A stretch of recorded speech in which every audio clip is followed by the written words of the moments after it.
Hey, what's up guys? Jose here, shreddeddad.com. In today's video, I'm going to show you how to create a SkiErg alternative. If you don't know what a SkiErg is, it's basically a machine that simulates cross-country skiing, and it's used a lot in the CrossFit games.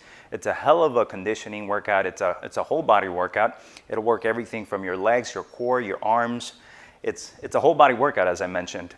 Now what I've done here is I basically stood my rower up, I set it up against the rack, and then I tied it down.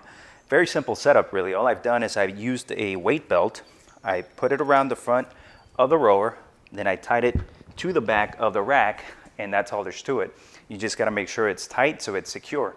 Now what I've done here for the handles, to recreate the handles, is I basically used my wrist straps, okay? My wrist straps that I use for weightlifting, that's all it is. All I've done is I've taken the loop, put it on the actual handle of the rower, made it tight, and then I have my SkiErg alternative. And as you can see, all I'm doing here is pulling down,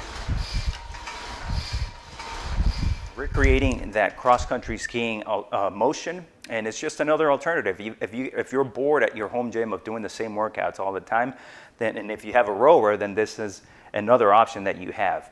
So here's the whole setup. I have the rower up against the rack. And as you can see right there, there is my weight belt securing the rower to the rack.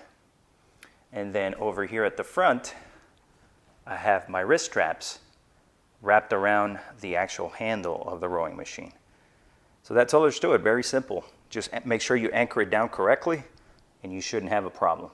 So there you have it guys. Now you know how to create a SkiErg alternative, very simple setup. Stand the rower up against the rack, tie it down with a weight belt or any other sort of strap that you have, and you're good to go.